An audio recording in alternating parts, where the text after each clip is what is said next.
Hello, కళ్యాణ సైమై voice. నేను నా స్వరానికి స్వాగతం. నేను మీ కళ్యాణ శ్రీనివాసిని. ఈరోజు మీరు వినే కథ కీర్తిశేషులు శ్రీ జీడిగుంట రామచంద్రమూర్తి గారు రాసిన గుడిలో పువ్వు. ఈ కథ గురించి వారి జ్యేష్ఠ కుమారులు శ్రీ జీడిగుంట విజయసారథి గారు ఏమంటారో విందాం. ఈ గుడిలో పువ్వు కథ అండి మా నాన్నగారిది. అదే మీరు ఈ కథ వెనకాల అంటే నేపథ్యం ఏమిటి, ఏ పరిస్థితిలో ఇది రాయగలిగారు, ఎందుకు ఈ ఊహ ఆయనకు వచ్చింది అన్న విషయం గురించి చెప్పాలంటే అండి, నేను 2007-8 అనుకుంటాను, లేదా దాని ముందరేమో మా నాన్నగారు నేను అంటే నాకు భద్రాచలము ఆ పాపికొండలో దాని మీద బోట్ రైడ్ పడవ ప్రయాణం చేయాలని కోరిక ఉండేది. మా నాన్నగారితో కూడా, మా నాన్నగారి పేరు రామచంద్రమూర్తి కదా, భద్రాచలం వెళ్ళినప్పుడు మా నాన్నగారితో వెళ్ళాలని ఒక కోరిక ఉండేది నాకు. సో అది దేవుడి దయ వల్ల, శ్రీరామచంద్రుడి దయ వల్లే తీరింది అనుకుంటాను. మేము భద్రాచలం వెళ్తున్నప్పుడు దేవుడి దగ్గరికి మెట్లు ఎక్కుతూ వెళ్తాం కదా, అప్పుడు అంటే ఆ గుడి లోపల ప్రాంగణంలో అడుగు పెట్టగానే అక్కడ ఒక పూజారి ఏదో ప్లేట్, ఒక పళ్ళెం ఉంటుంది కదా, ఆ పళ్ళెంని తీసుకుని దేవుడి దగ్గరికి ఉద్ధరణి, నీళ్లు పెట్టే పాత్ర ఉంటాయి కదా, వాటిని తీసుకెళ్తే కింద చూస్తుంటే కింద ఒక పువ్వు పడిపోయింది అనమాట. ఆ పువ్వు పడిపోతే అయ్యో అని చెప్పి దాన్ని తీసి అదే పళ్ళెంలో పెట్టు దేవుడి దగ్గర తీసుకెళ్ళిపోయాడు. అది చూసినందుకు అనుకుంటాం మరి మా నాన్నగారు ఆ ఒక్కదాన్ని తీసుకుని అసలు ఆ పువ్వు అక్కడికి ఎలా వచ్చింది, ఏమై ఉంటుంది, ఎక్కడో తోటలో ఉండేది కదా అని అంతా ఊహించుకుని ఆ పువ్వు రామచంద్రుల వారి దగ్గరికి వెళ్ళినందుకని దానికి నిజంగా ఏదో పూర్వజన్మ పుణ్యం అయి ఉంటుంది ఆయన పాదాల దగ్గరికి వెళ్ళడానికి అనుకుంటూ ఆ కథ రాశారు అనుకుంటున్నాను నేను. అది చాలా అద్భుతమైన కథ, నాకు చాలా ఇష్టమైన కథ. నేను కూడా కొన్ని ప్రసంగాలు కథ చదివే ఆ ప్రక్రియ చేసినప్పుడు ఎప్పుడోనే 2010 అనుకుంటాను నేను ఈ కథని చదివాను ఒక స్టేజ్ మీద.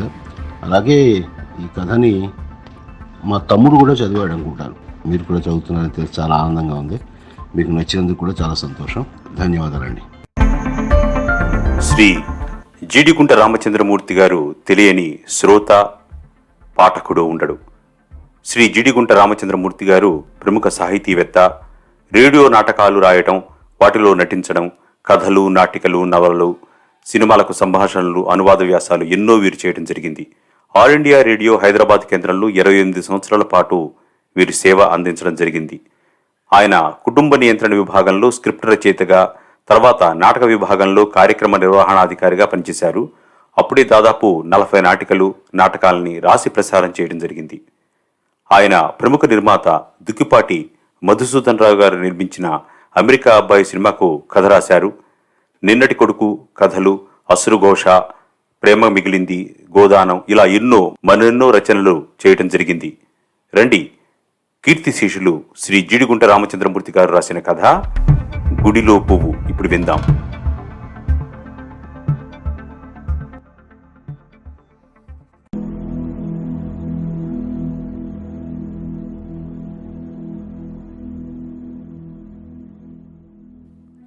అది భద్రగిరి.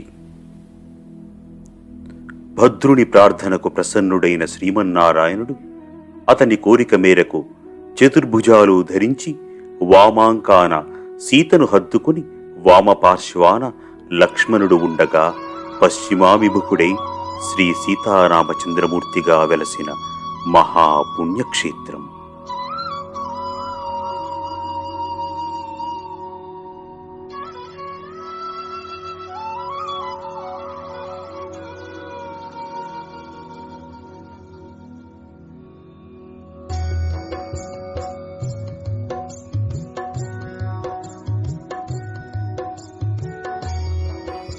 అది పుష్యమాసం, శుక్లపక్ష ఏకాదశి పర్వదినం.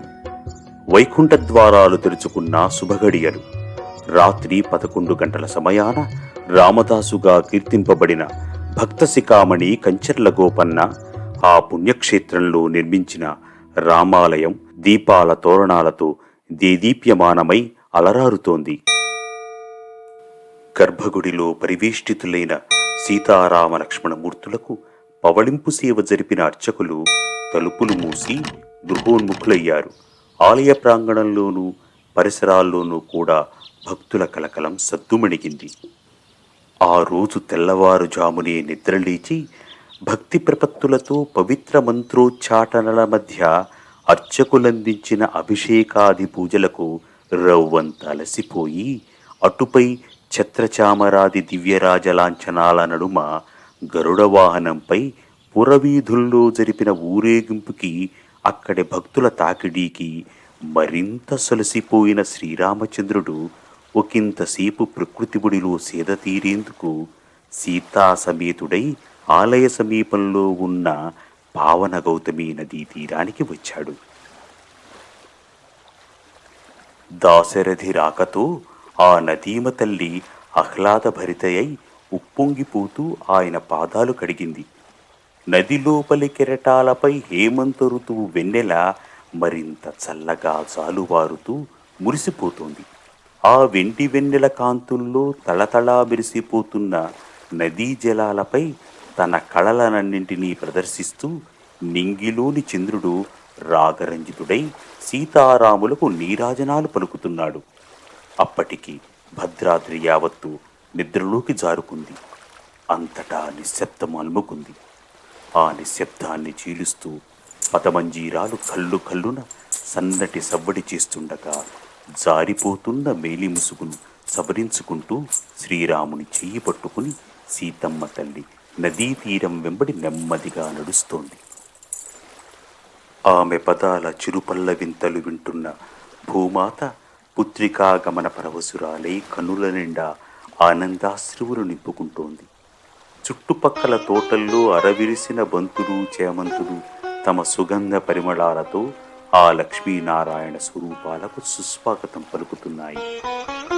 పూల తోటలకు పహరా కాస్తున్నట్టుగా నిలబడి ఉన్న మహావృక్షాలు ఆ దంపతుల దివ్య దర్శనం లభించినందుకు పొంగిపోతూ కొమ్మలు వంచి నమస్కరిస్తున్నాయి. వారిని తమ పత్రాలతో అభిషేకిస్తున్నాయి.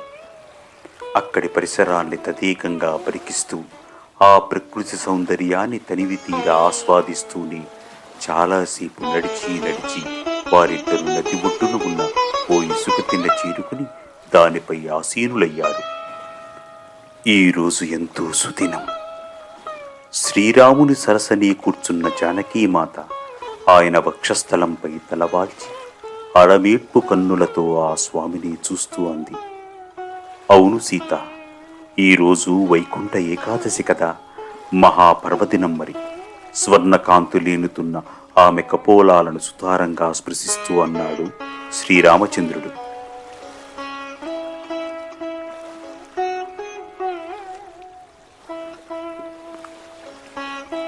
పర్వదినాలు పండుగలు మీకు, నాకు మాత్రం ఈ నదీ తీరాన ఇలా ప్రకృతి మాత ఒడిలో ఒకంతసేపు విశ్రమించే మహద్భాగ్యం కలిగినందుకు ఇది శుభదినం చెప్పింది ఆమె. శ్రీరాముడు ఆమె మనోగతాన్ని గ్రహించాడు. నిజమే, 14 ఏళ్లు నాతో వనవాసం నేర్పిన నీకు అంతఃపురంలోని ఆడంబరాల కంటే, అమూల్యమైన ఆభరణ సంపద కంటే, చెలికత్తెల సపర్యల కంటే ఈ నదీ తీరం పొడవునా ఉన్న అరణ్య ప్రాంతంలోని కొండలు కోనలు, వాగులు వంకలు, పక్షులు వృక్షాలు, పండ్లు పువ్వులు, నెమళ్ళు జింకలు ఇవి ప్రీతిపాత్రమని నాకు తెలుసు. ఆమెను ఆప్యాయంగా మరింత చేరువకు తీసుకుని చిరుగాలులకు ఆమె నుదుటిపై నాట్యం చేస్తున్న ముంగురులని ముద్దాడుతూ చెప్పాడు, ధన్యురాలను, నా మనసు గ్రహించి అపురూపమైన ఈ అవకాశాన్ని కల్పించారు. ఇందుకు కృతజ్ఞతగా మీ గాఢ పరిష్వంగంలో కరిగిపోగలనే తప్ప మరే కానుక సమర్పించుకోలేని సామాన్యురాల్ని. సంపంగి తెరువుకి అల్లుకుపోయే మల్లెతీగల ఆమె శ్రీరామచంద్రుని మెడ చుట్టూ చేతులు బిగించి ఆయన కౌగిలిలో కువ్వలా ఒదిగిపోయింది. వారి ఏకాంతానికి అడ్డు రాకూడదన్న ఆలోచనతో కాబోలు చంద్రుడు మబ్బుల చాటుకు తప్పుకున్నాడు. వాయుదేవుడు కూడా తన దారి మరల్చుకుని వారి మధ్య నుంచి దూరంగా జరిగిపోయాడు. ఇంతలోనే ఏదో గుర్తుకు వచ్చిన వాడిలా శ్రీరాముడు ఆమె పరిష్వంగం నుంచి విడివడి అన్నాడు, అపురూపమైన ఈ అవకాశం కంటే అరుదైన కానుకను నీకు ఇవ్వబోతున్నాను. ఆ కానుక ఏమయ్యుంటుందా అని ఆత్రంగా చూసింది వైదేహి. అప్పుడు కోదండపాణి తన అంబుల పొదిని చేతిలోకి తీసుకున్నాడు. అందులోని దివ్యాస్త్రాలను పక్కకు ఒత్తిగించి లోపలనున్న ఓ పువ్వుని తీశాడు. ఈ పుష్పాన్ని నీ సిగలో అలంకరించుకో సీత అంటూ దాన్ని ఆమెకు అందించాడు. అది మామూలు ముద్దబంతి పువ్వు, కానీ ముద్దుగా మాత్రం లేదు. రేకులు పూర్తిగా విచ్చుకోకుండానే వడలిపోయినట్టుగా వాసనను వర్ణాన్ని కూడా కోల్పోయి నిస్సారంగా కనిపిస్తోంది. నెలలు పూర్తిగా నిండకముందే అంగవైకల్యాన్ని కూడా జత చేసుకుని పుట్టిన పసిబిడ్డలా కొంత విచిత్రంగా కనిపిస్తోంది. దానివైపు ఆశ్చర్యచకితయై అలాగే చూస్తుండిపోయిందామె. వజ్రవైఢూర్యాలు పొదిగిన అంగుళీయాన్ను, మాణిక్యాల నడుమ ముత్యాల సరాలను పేర్చి కూర్చిన కంఠాభరణాన్ను కానుకగా ఇవ్వగల తన దైవం అతి సాధారణమైన అలాంటి పువ్వుని ఇవ్వటం, దాన్ని తన సిగలో అలంకరించుకోమని కోరటం విడ్డూరమనిపించింది. ఏమిటి దేవి, దానివైపు అలా వింతగా చూస్తున్నావెందుకు అడిగాడు శ్రీరాముడు. ఇది అరుదైన కానుక ఎలా అయిందా అని చూస్తున్నాను. చెప్తాను విను అంటూ ఆ పువ్వును మళ్ళీ తన చేతిలోకి తీసుకుని ఆప్యాయంగా దాని పత్రాలను నిమురుతూ చెప్పసాగాడు శ్రీరామచంద్రమూర్తి.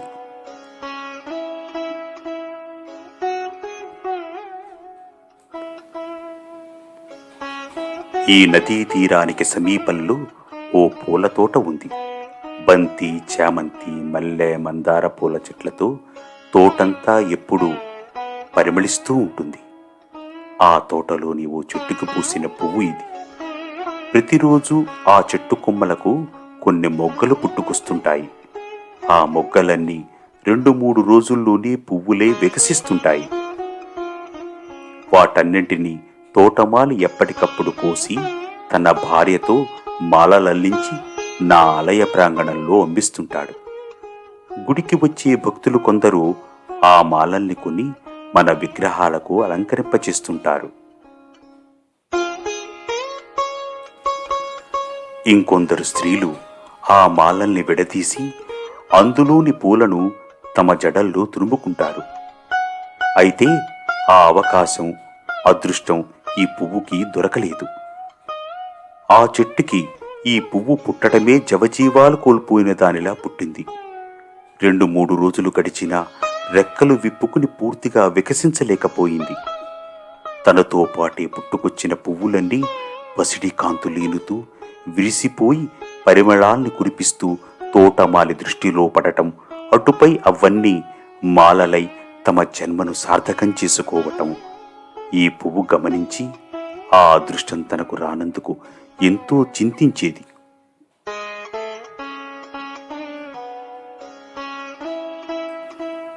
తనను కూడా కొమ్మ నుంచి తింపి మాలలో చేర్చమంటూ ఆ తోటమాలని మూగగానే ప్రార్థించేది. కాని ఆ ప్రార్థన అతనికి వినిపించలేదు. ఇది అతన్ని ఆకట్టుకోలేక క్రమేపీ తన రూపురేఖల్ని కోల్పోసాగింది. తక్కిన పువ్వులన్నీ దీన్ని చూసి జాలి పడకపోగా అపహాస్యం చేస్తుంటే భరించలేకపోయింది. తనకు తానుగా నేలరాలి ఆత్మహత్య చేసుకోవాలని కూడా అనుకుంది. ఇవాళ వైకుంఠ ఏకాదశి కావడంతో తోటలోని పువ్వులన్నింటినీ తొందరగా కోసి మాలలల్లించి ఆలయం దగ్గర ముందుగా తనే అమ్మించాలన్న ఆశతో తెల్లవారుజామునే తోటకు వచ్చాడు మాలి.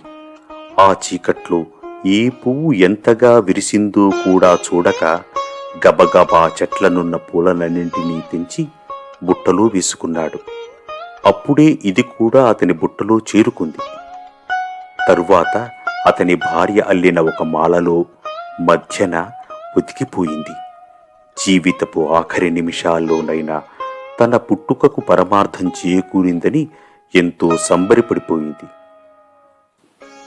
తెలతెలవారుతుండగానే తోటమాలి భార్య పూలమాలల్ని విక్రయించేందుకు ఆలయ ప్రాంగణాన్ని చేరుకుంది.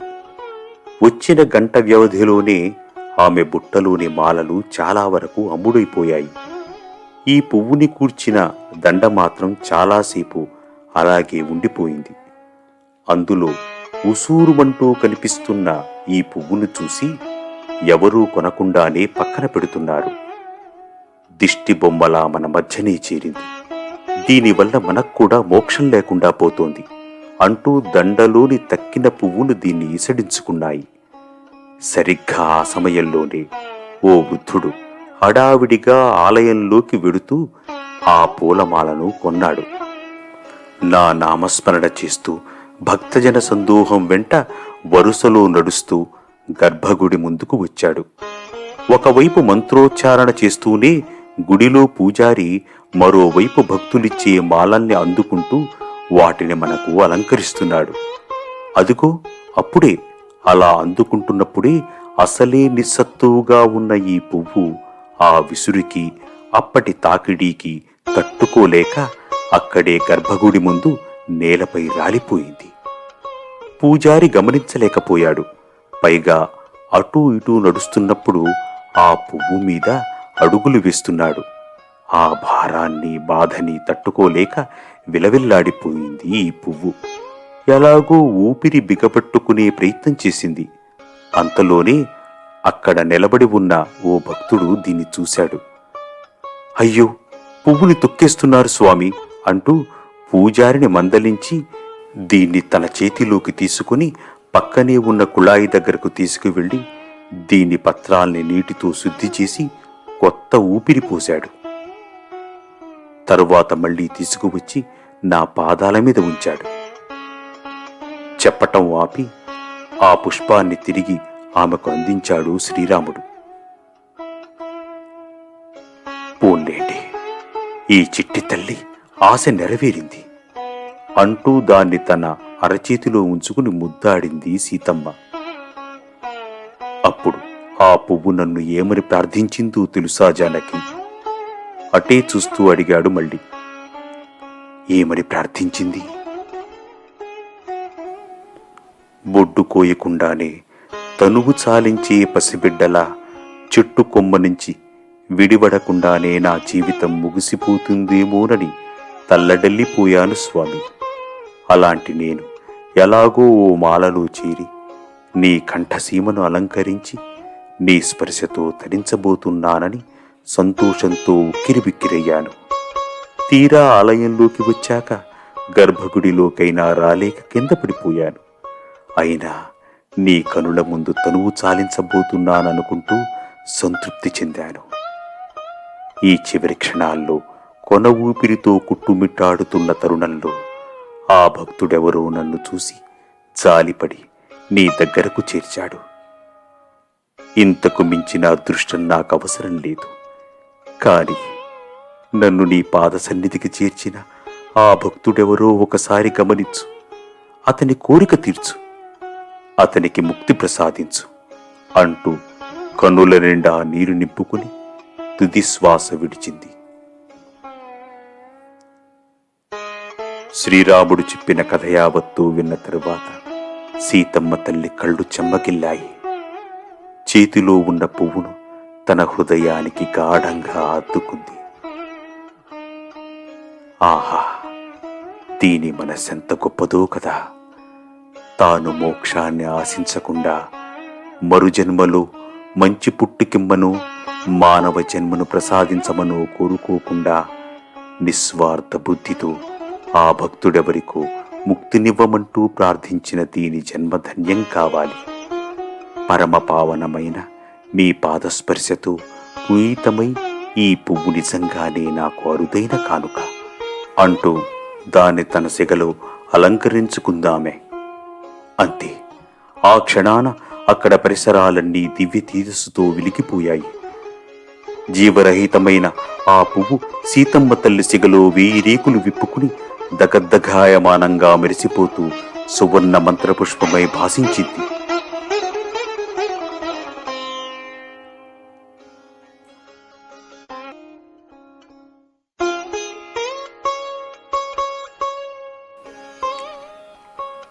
గుడిలో పువ్వు.